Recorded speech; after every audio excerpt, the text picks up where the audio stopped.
Hello students. Let's get into section 4.4, which begins with an introduction to procedural abstraction and the black box analogy. Ooh, I bet you're intrigued. Let's find out more. I've always liked the black box analogy for describing procedural abstraction.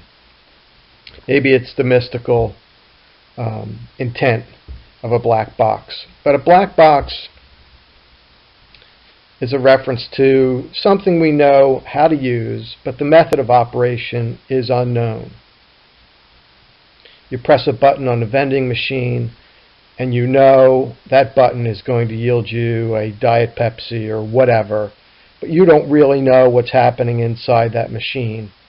You know that you're going to press a button as input and get a Diet Pepsi out. That's a everyday example of a black box analogy.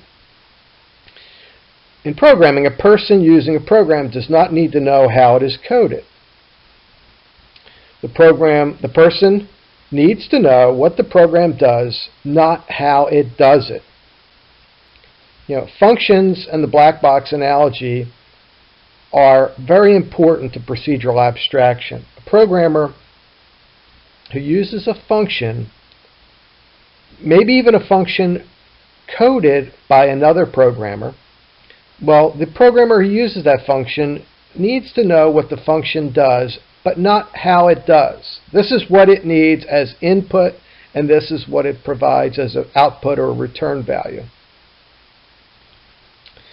The programmer just needs to know what will be produced if the proper arguments are put into the box. Just like if you put the correct amount of money in the coin slot and you press the correct button as inputs to that vending machine, you don't need to know what's happening inside the vending machine. All you need to know is that will yield you the correct soda that you, or soft drink that you requested. And you even hear some noises going on behind the scenes, the operation of the black box or the vending machine. But do you really care? No, you don't. When you design functions as black boxes, it's an example of information hiding. In other words, the function can be used without knowing how it's coded, and the function body can be hidden from view.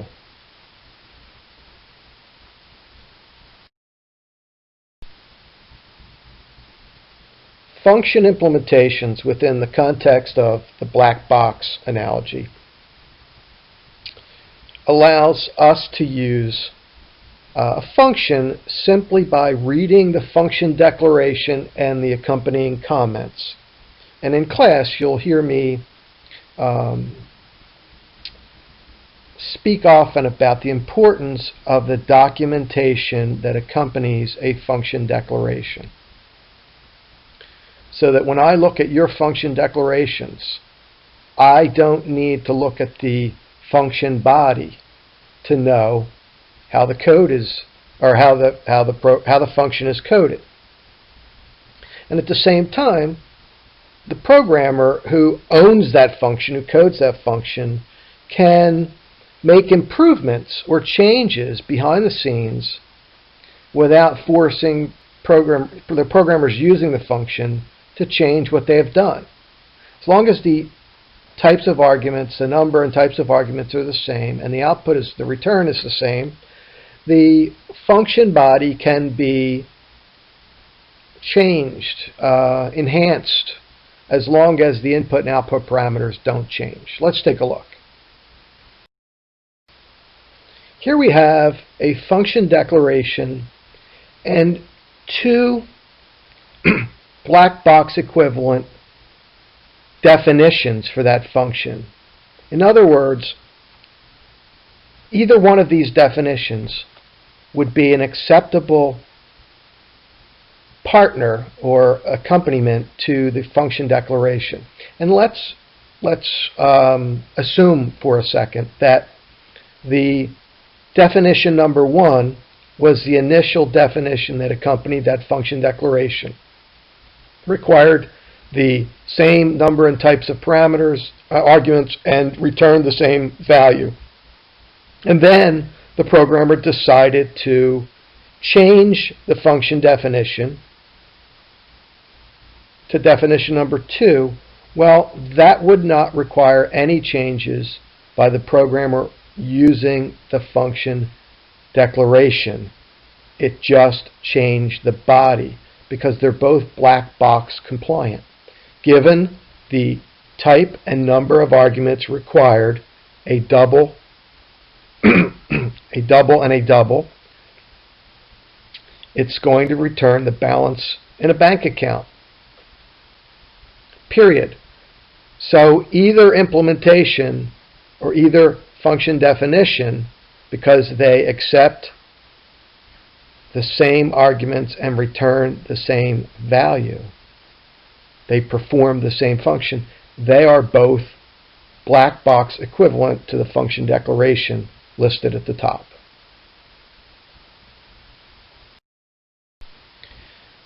Procedural abstraction, as it relates to C++, is writing and using functions as if they were black boxes. Procedure is a term, a very general term, that means function-like. You know, a set of instructions, a body of code. Abstraction implies that when you use a function as a black box, you abstract away the details of the code in the function body. It's not necessary for the user of the function to see the details of the code as they exist in the function body. This is an important slide. When you write functions, and you code functions in this class and moving forward, I want you to write them so that the declaration and the accompanying documentation, the comments that immediately follow the function declaration, is all someone needs to know to use the function. I should not have to look at your function definition, and more specifically the body of the function, to know how to use it. The function comments should give all the conditions required of arguments to the functions. The function comment should comprehensively describe the return value. Variables used in the functions other than the formal parameters should be declared in the function body.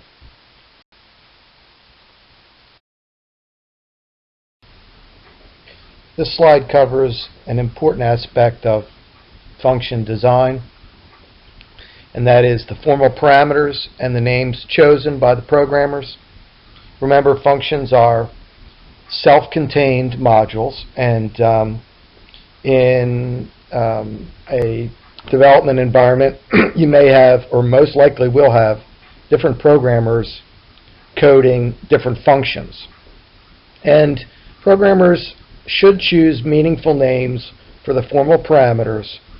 And remember, the formal parameters names probably will not match the variable names used in the main part of the program, because it really doesn't matter. You're just passing the value from the argument, the variable in the main program, to the formal parameter, and it's plugged in and then used throughout the function, and then the value the function returns comes back to main. We'll take a closer look in the next slide. Here we have display 4.8 from your textbook, which shows some very simple formal parameter names. We've got a function declaration for a function named total cost that returns a double, and the two formal parameter names are number, which is an int, and price, which is a double.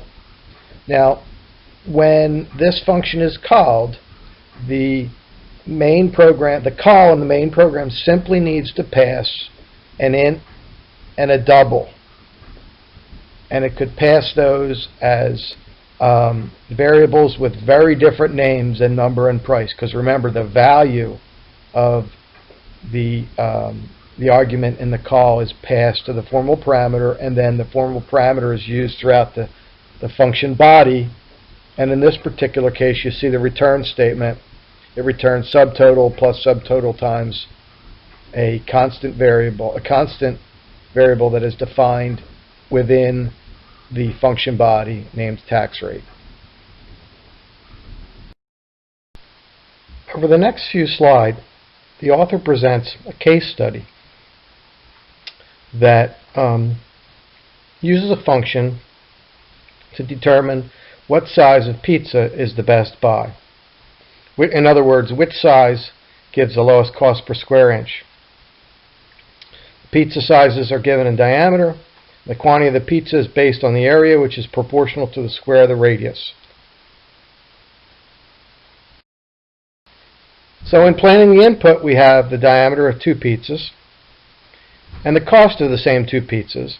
The output will be the cost per square inch for each size of pizza, and which is the best buy.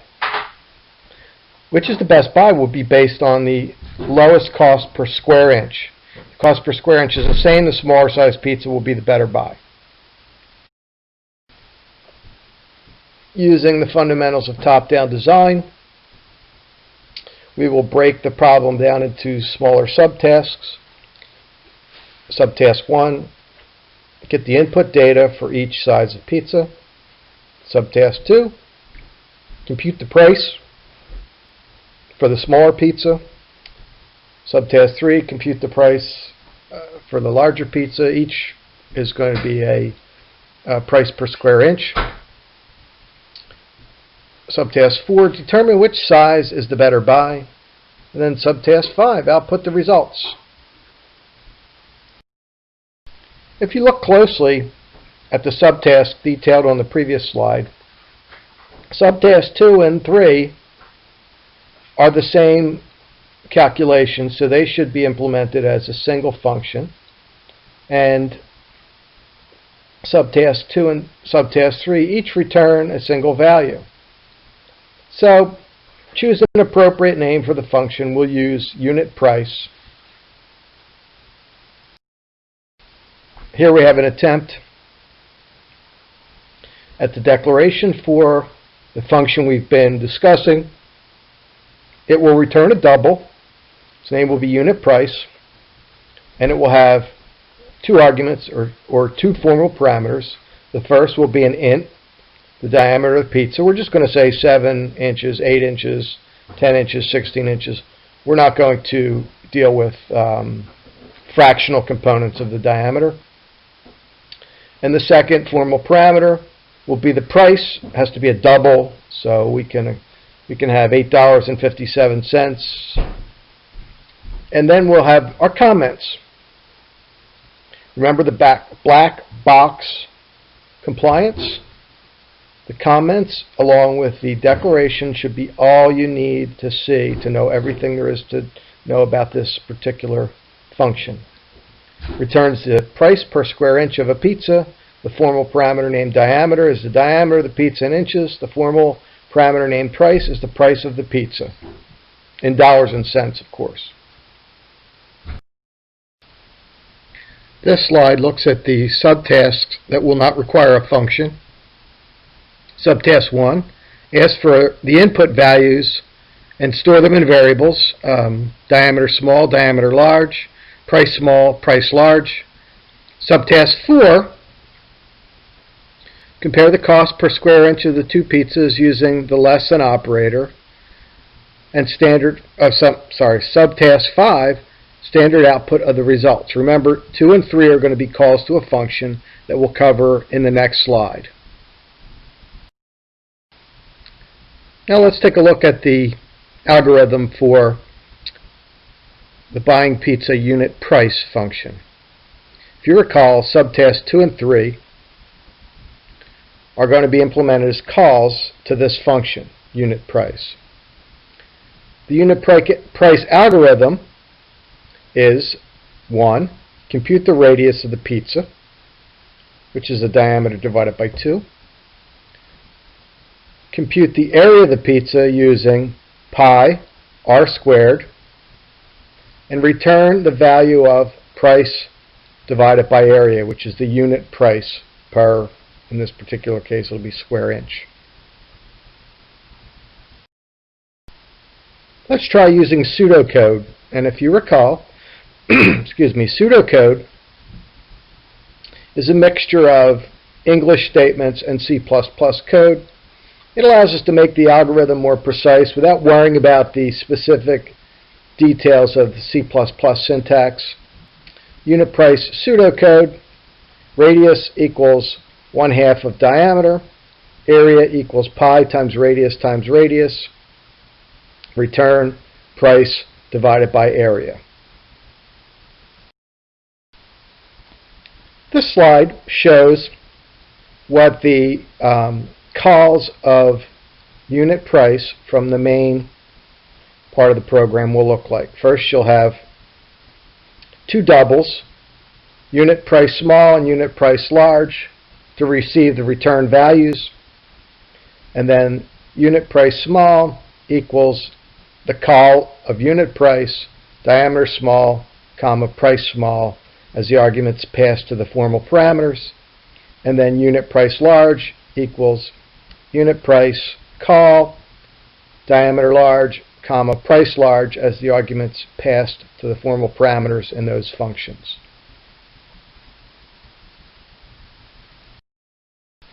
Here is the first attempt at implementing the definition, the function definition for unit price. And so we start off with a constant double pi 3.14159. That's an approximation, but fine enough for this calculation. And then a double radius and area. The scope of those are the scope of those are the function body. Radius equals diameter divided by 2. Slight problem there. Remember integer division. We'll get to that in a second. Area equals pi times radius, return price divided by area. Radius, if you take diameter divided by 2, remember diameter is an int, and 2 there is an int, is going to give you an integer radius. So if you have an odd diameter, 11, 13, 7 inches, I guess that's possible, you're going to get a bad value, an inaccurate value for radius. Even though radius is declared as a double, we have the integer division problem. There's two ways to fix that. We could static cast diameter, or we could put 2.0.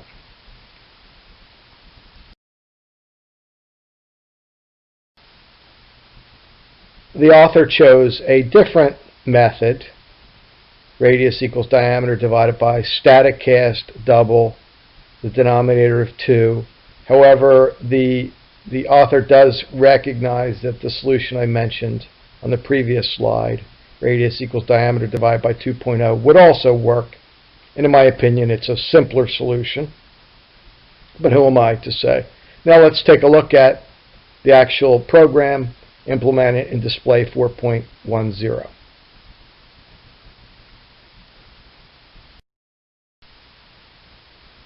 Here we have the fully implemented program with the function declaration, the main program. In light blue, you'll see the two calls to unit price, one for the smaller diameter and the second for the larger diameter pizza. You're going to have to flip back and forth between this slide and the next slide to see the entire program, and also on the next slide you'll see a dialog of the program run. So here we are, the end of main and the fully implemented function definition with the function unit price, and the author is sticking with the static cast double for the denominator of 2, which is fine. Not the way I would have done it, but that's fine. And then you see a sample dialog that shows a 10-inch pizza for $7.50, being compared to a 13-inch pizza for $14.75. The 10-inch pizza winds up being 10 cents per square inch, and the 13-inch pizza winds up being calculated out to 11 cents per square inch. Therefore, the smaller pizza is the better buy.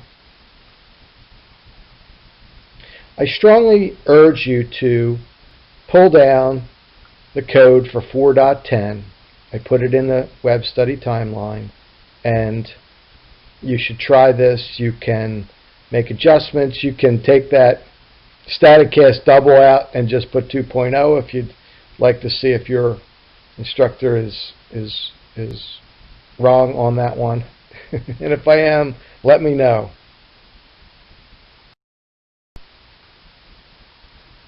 The next topic I want to cover is program testing. This is critical. Just because your program compiles and runs does not mean it is error-free. All too often, programs that compile and run still have errors, logic errors, or in some cases hidden runtime errors that require special input to trigger the runtime error, which is why we encourage you to test all the boundary conditions. Testing increases confidence that the program works correctly. Run the program with data that has known output. You may have to determine this output with a pencil and paper or a calculator. In other words, this input should generate this output, and manually calculate it. Maybe use a spreadsheet to run through the calculations and then copy and paste or fill down a series of input values and the output given the calculations in the spreadsheet that you would expect, and run the program on that data. Remember the integer division problem. This is a problem that plagues new C++ learners. Matter of fact, on Thursday night of this past week, which is irrelevant because who knows when you're going to listen to this. But anyway, in a recent class, I had a student who had an integer division problem, int divided by an int, and it was returning a 0. It was supposed to be a percentage. The number was supposed to be between 0 and 1, and which would yield 0 to 100%. And he was getting 0 because anything less than 1 is going to truncate the fractional component. He was very frustrated until I showed him static casting and integer division. When planning your program, it's often useful to use pseudocode. And if the step that you're planning is obvious, then just type the C+ or write the C++ code in there. But if it's a complex step to express syntactically in C++, then use English statements. It's very useful in loops and branches. And pseudocode is a mixture of English statements and the programming language, and it's just a way for you to write down sequentially the steps in a program, and it simplifies the algorithm by allowing you to ignore the specific syntax of the programming language as you work out the details of the algorithm. Ultimately, you're going to take those details, break them into subtasks, and then code that into parts of the main program, or maybe even functions that will return a value to the main program. But pseudocode is very useful. So the first time that you're planning a program, don't sit there and try and write the program in C++. That will deter the creative process. Write the steps as you see them. If it's real simple C++ code, write that code. If not, if it's a complex series of instructions, just write it in English, and then in the next step you'll translate that to subtasks and ultimately to C++ coding.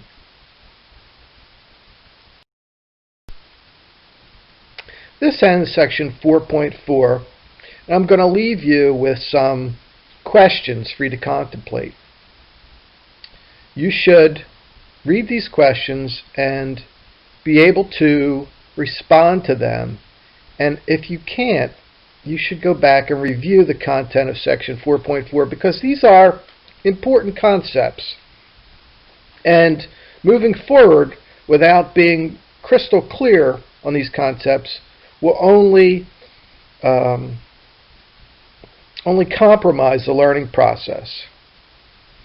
Can you describe the purpose of the comment that accompanies a function declaration? Now remember,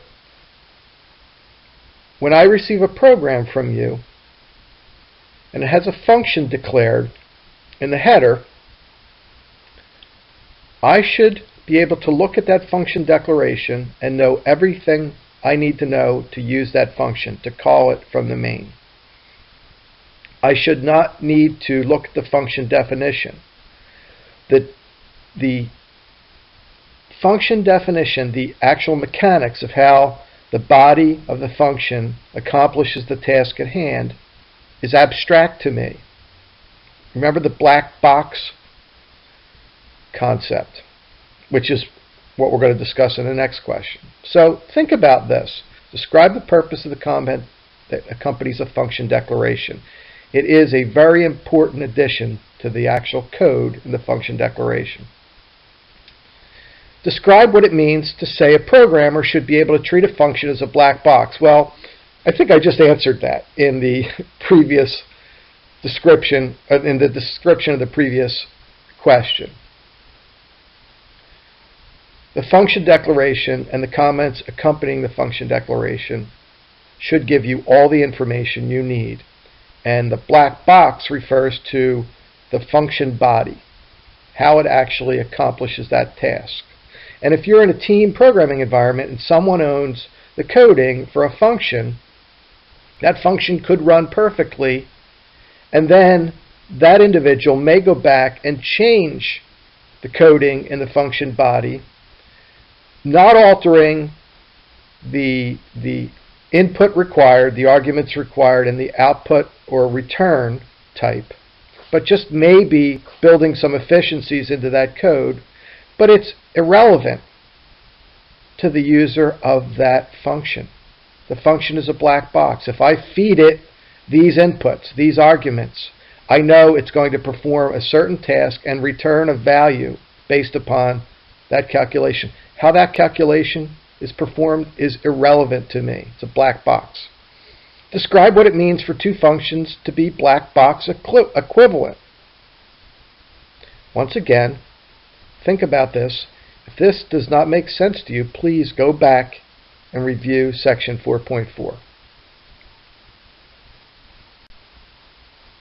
The last section in chapter 4, 4.5 local variables, deals with the scope of variables, and more specifically the scope of variables that are declared within the bodies of functions. We've briefly discussed scope before when we had a block of code and a variable introduced or declared within that block, and it not having a value or not being accessible outside of that block of code. That's referred to as scope. This is an important concept, especially before we get into call by reference, which is going to turn things upside down. But shouldn't even have mentioned that because I don't want to confuse you.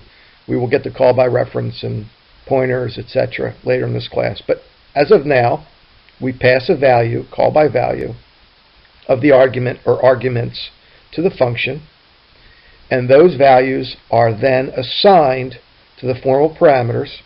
Those formal parameters have a scope, and that scope is the function body and any other variables that are declared within the function body have that scope of the function body.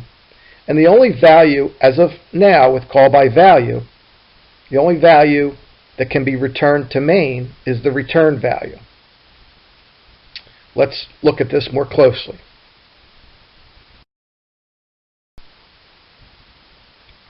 Local variables are variables declared inside a function. And their scope is local to that function. They cannot be accessed from outside the function. Variables declared in the main part of a program are local to the main part of the program. They cannot be used from outside the main. In other words, they have the main part of the program as their scope.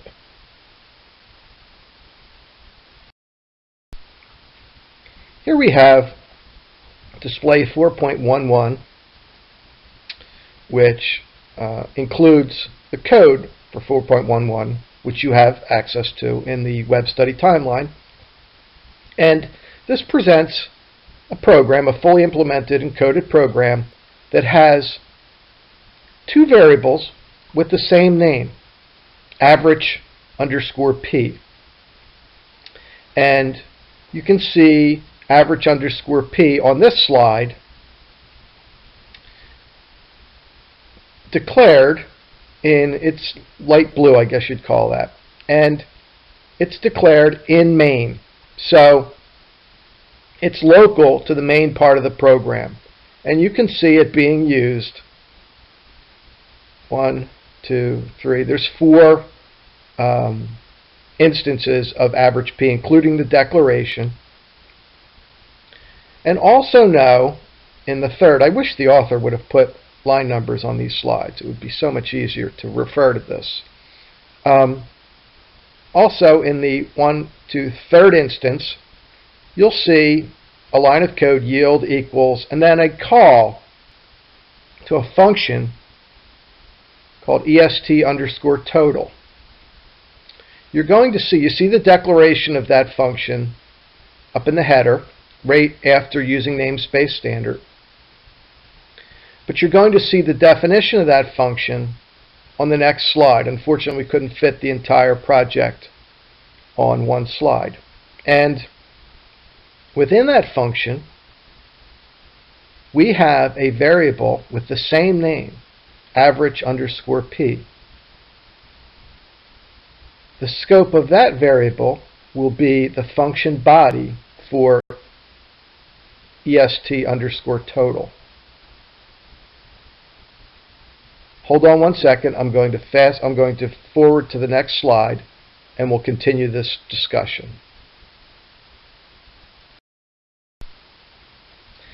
Here we have the second slide of 2 for program 4.11, and you see the function definition, which immediately follows the end of main. And in the beginning of this function definition, we have a local variable, average p. Now recall, we had average p declared and defined within main. But when the function is executing, in other words, when the function is called and arguments are passed to the formal parameters by value, average p, this average p will be used. Its scope is that function body, the 1, 2, 3, 4 lines, actually only 3 executable lines of code that are within this function body. So that average p in the line of code in the function body, average p equals max p's plus blah blah blah, etc. That is not using the variable defined in main. That is using a new local variable named average p. Now, will average p, that average p, have any impact on the average p in the main? Absolutely not. The only value that can be returned from this function is a double from the return statement, and that is part of an assignment statement. If you page back to the previous slide, you'll see it. This is called the scope of a local variable named average underscore p. That scope of that variable that you see on this slide is the function body. It is not accessible, does not have a value in main.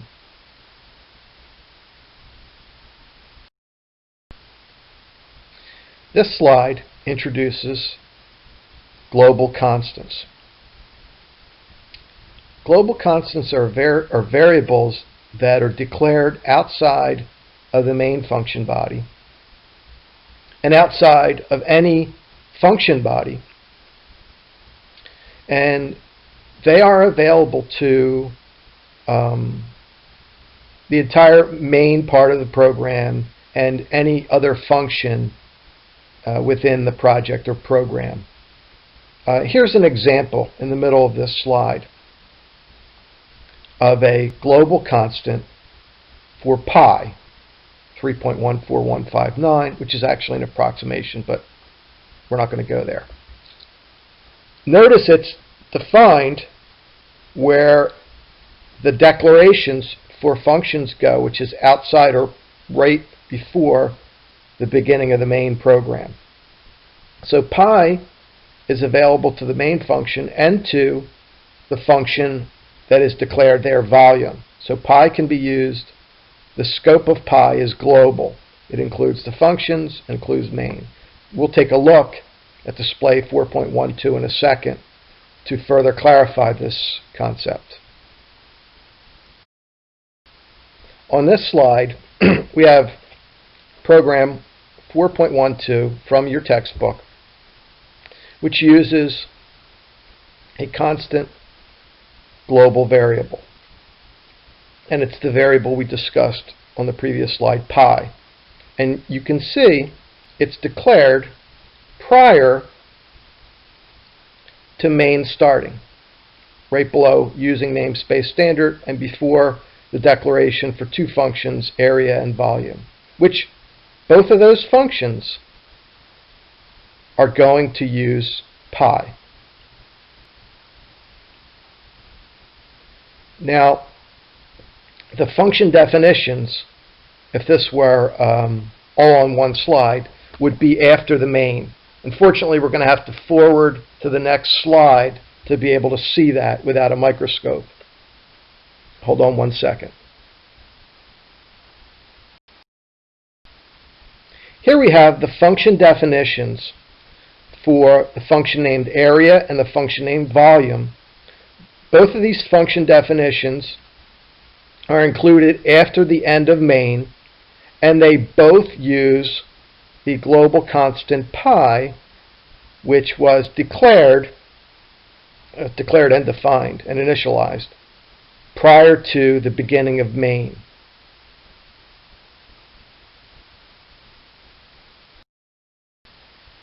Just as we have global constants, we also have global variables.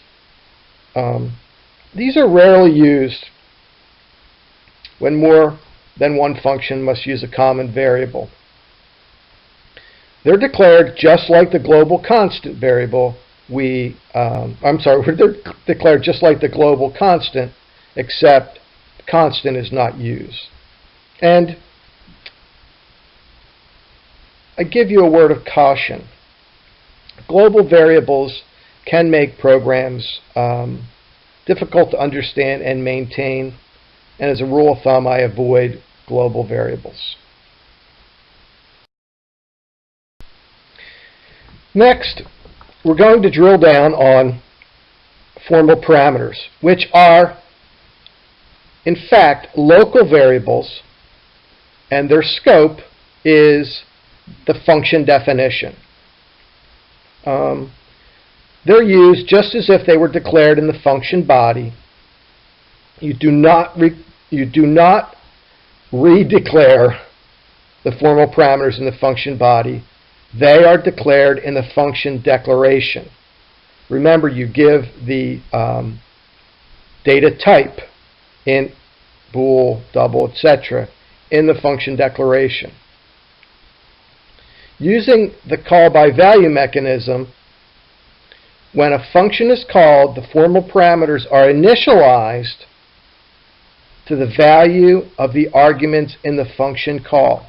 Remember, you're not using the actual variable, if they're variables in the function call, you're taking those values and you're passing them to the formal parameters and thus initializing the formal parameters which were declared in the function declaration, and then they have a value and their scope is the function body. We'll take a look at 4.13 in a second. Here we have program 4.13 from the textbook. Notice we declare a function named phi that returns a double, and it has two arguments or formal parameters, int hours worked and int minutes worked. And it returns the charges for hours worked and minutes worked, minutes of legal services. You'll see the first time the function is called, that's the line of code that has minutes in light blue. It is called, and the value in hours, which is declared and defined in main, and the value of minutes, which is declared and defined in main, are passed in the function call as arguments. Now let's focus on the second argument, minutes. The value of minutes is passed to the formal parameter minutes worked, the second argument for the function phi. The value of minutes is not changed by the call to phi.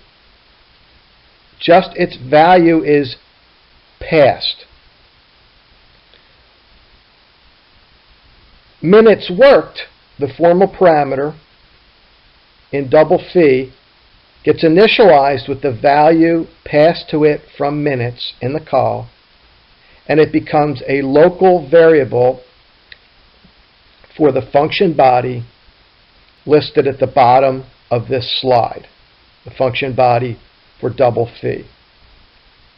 And then minutes worked and hours worked are used as local variables, and there's a return value. That return value, which is the last line of code before the bracket in the function definition, that return value is obviously a double. That's returned to the function call and assigned to the variable bill, which was declared in the main program.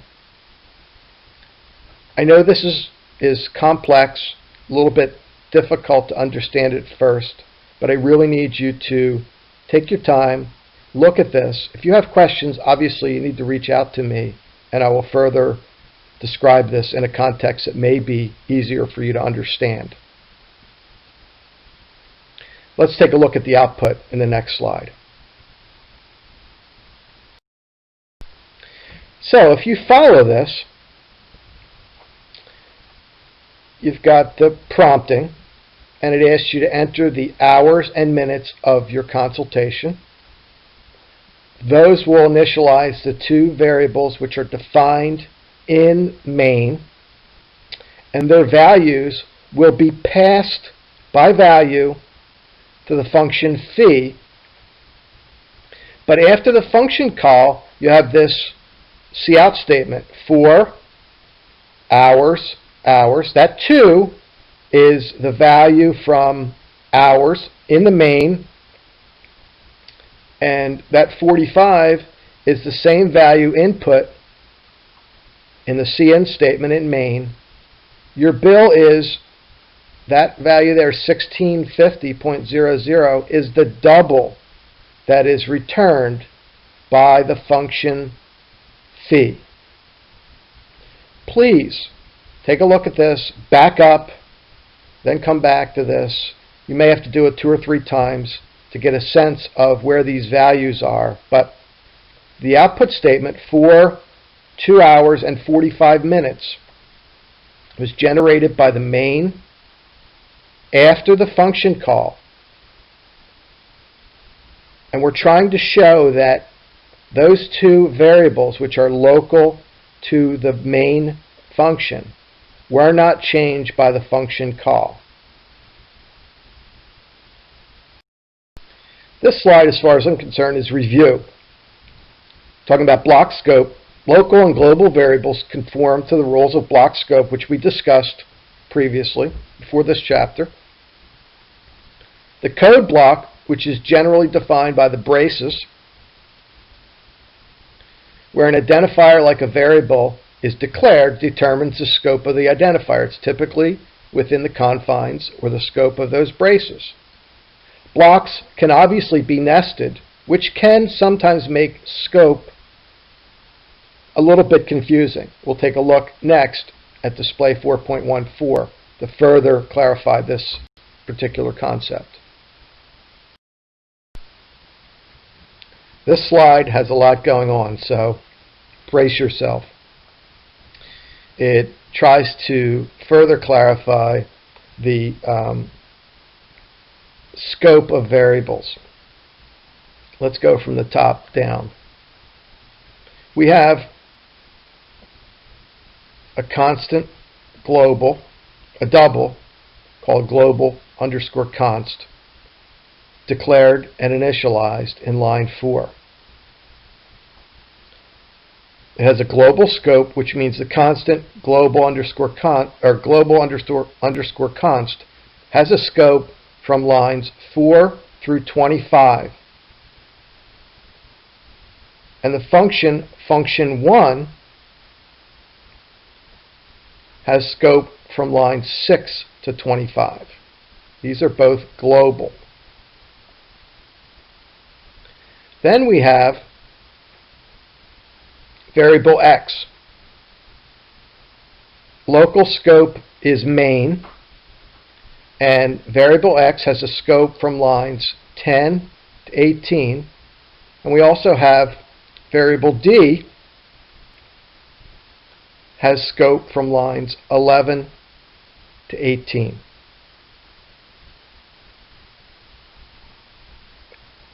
Then we have variable I, which is declared in the for statement, declared and initialized in the for statement, and has a scope from lines 13 to 16. Then we have the variable param, which is a formal parameter for the function named function1. Its scope is from line 20 to 25, or local scope to function, the function definition for function 1. I hope this helps to clarify the issue of local versus global scope. It is a complex and somewhat abstract concept, and if you're not clear on this, please reach out to me and ask me for further clarification. I'll gladly help you, but you need to let me know you need help. Every time I teach this course and I get to this slide, I contemplate removing it because I fear this will only confuse you about a topic that is, for the most part, beyond the scope of this course. We won't get to alternate namespaces, but as you can see, I didn't delete it this time, and I'm 26 seconds into a recording about it, so let's go. Namespaces are used for aliases, alternate names for the same identifiers, or alternate values for the same identifier, alternate data types for the same identifier. And if you're going to use alternate namespaces, which we will not within the scope of this course, no pun intended, then the start of a file is not always the best place for using namespace standard, which is the standard namespace, because different functions may use different namespaces. So using namespace standard in inside the starting brace of a function allows the use of different namespaces in different functions and makes the using directive local, the scope of the using directive local to the function. I'm going to place a link to a really good article about namespaces. It has some really good examples. I'm placing it in the timeline session along with this lecture. Please open it and take a look at it. If you have any questions, I'll answer them. But remember, we are not going to use alternate namespaces within this course. I've got enough to cover, and it is something that would be covered in an advanced course. With that said, I will show you some examples of namespaces in the next slide or two.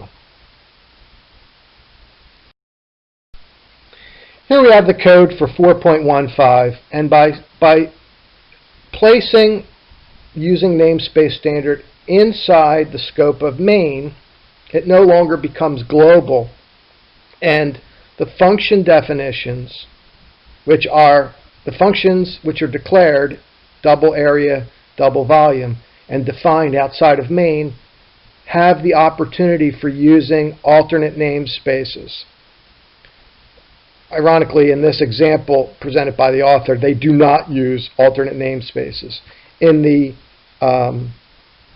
example, or the web page that I've posted in the timeline, it is an example of alternate namespace. It's a very good example of two variables, x and y, given different aliases using different namespaces. Please take a look at that. If you're interested in the concept of alternate namespaces, you're not going to have to use alternate namespaces in this course, but I understand the author presents this because it is a scope issue, and by placing using namespace standard inside main, it no longer becomes a global scope. It becomes a local scope, local to main, and then the functions have the opportunity to use alternate namespaces, which we'll see in the next slide.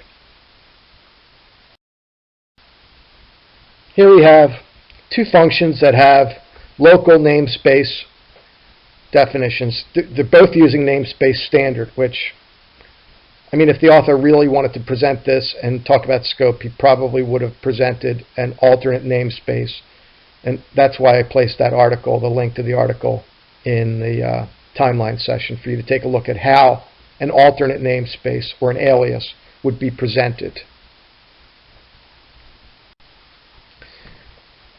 Section 4.6 covers overloading function names. C++ allows us to have multiple declarations of functions that have the same name. They have to differ in either the number or types of arguments passed in order for them to be overloaded. And we'll discuss that in more detail in the following few slides.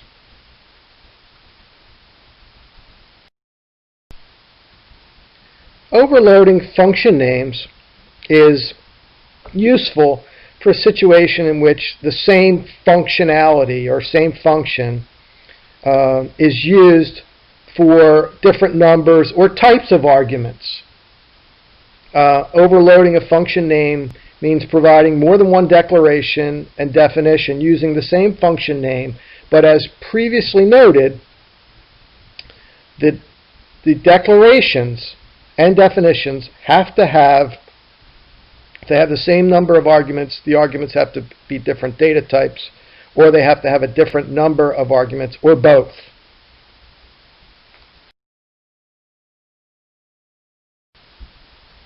Here we have an example of overloading the function name AVE, or average. I'm sure that's what that stands for. And you have two fully developed coded function definitions here. One looks for two arguments, or requires two arguments, two doubles. And the second, same name, same return type, requires 3 arguments. So you see the use of one of the functions.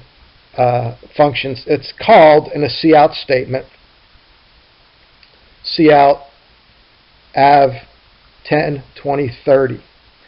Obviously, this is going to use the second definition because the number of arguments passed. And it's going to take the 3 arguments and return the average.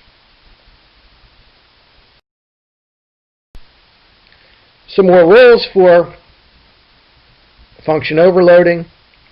The overloaded function names must have different numbers of formal parameters and or must have at least one different type of parameter. So if you have a function that requires 3 ints as an argument and you want to overload that with a function of the same name that has 3 arguments, they can't all be ints. You might have one double or whatever. And the overloaded function name must return the same type.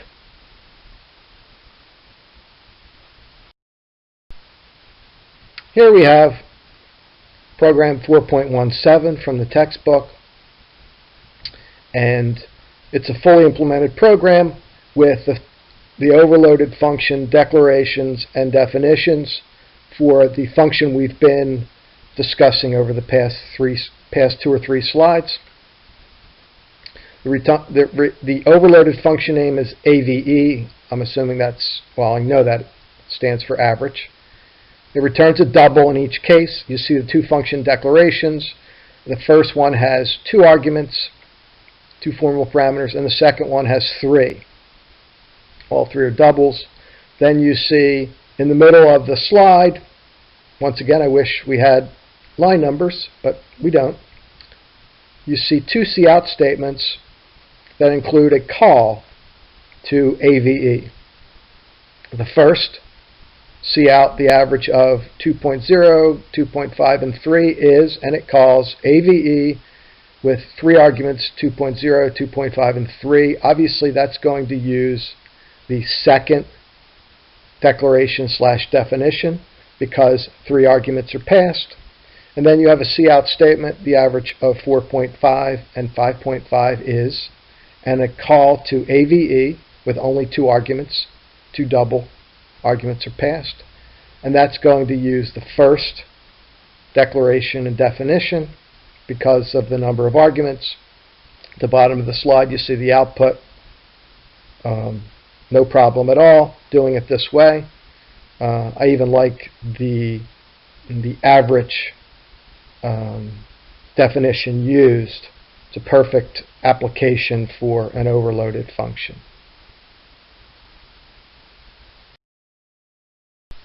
Next, we'll take a look at an overloading example, add it to a program we developed earlier, the pizza buying program, which compared the unit price, price per square inch of 2 pizzas to determine which was the best buy.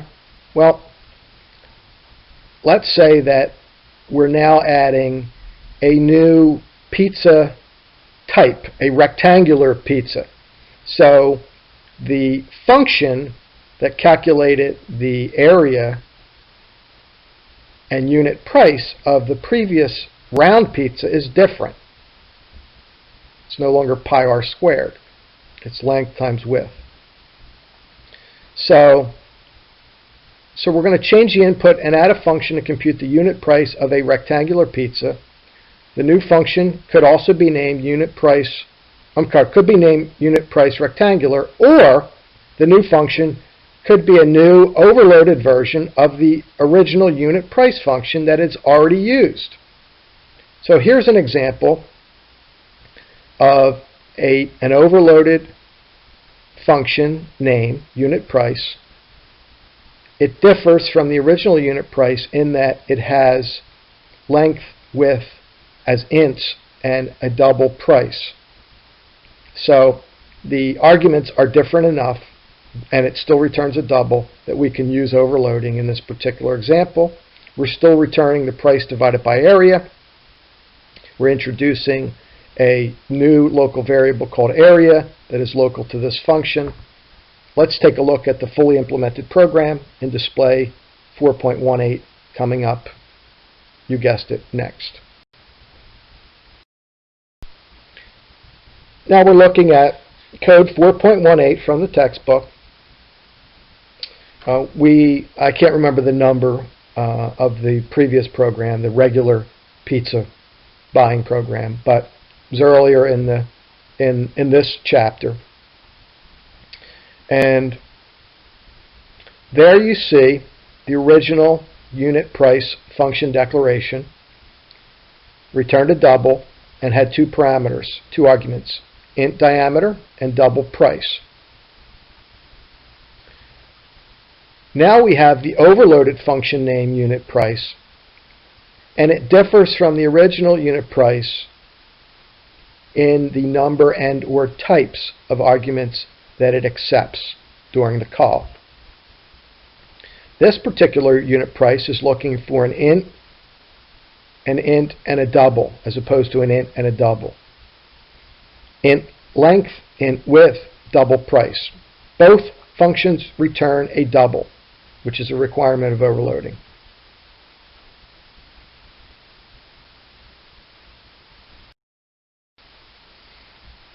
This slide shows the second half of this project, and at the bottom in the gray box you see the function definition for the overloaded unit price function. Still returns a double, obviously, but the number of arguments and the types of arguments are different.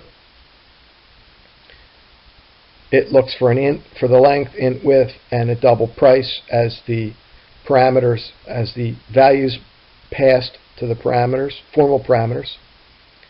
Calculation double area equals length times width, and it returns the price divided by the area.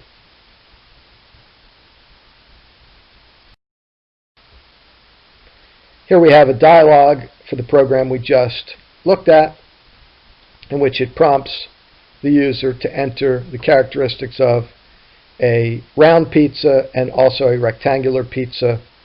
For the round pizza, enter the diameter in inches of a round pizza and enter the price of a round pizza. For a rectangular pizza, you're entering length, width, and price, 3 parameters. And it will compare the two and output the pizza that is the best buy based on the unit price. Given the discussions we've had on integer division, automatic type conversion is probably is counterintuitive to what you would think would happen. I remember the first time seeing this, and I thought it was going to present a problem, but it doesn't. Here's an example. Given the definition of the MPG, miles per gallon function, which returns a double, and it requires 2 arguments, both are doubles. The values of those arguments are passed to the formal parameters miles and gallons, and it returns miles divided by gallons, which is MPG. What happens if MPG is called this way? Cout MPG 45, 2, which is passing 2 ints. The values of the arguments will automatically be converted to type double, 45.0 and 2.0. You're probably thinking, wow, that is not what I anticipated, especially given the detailed discussion we had on integer division, but it is what happens when you pass an int to a double argument.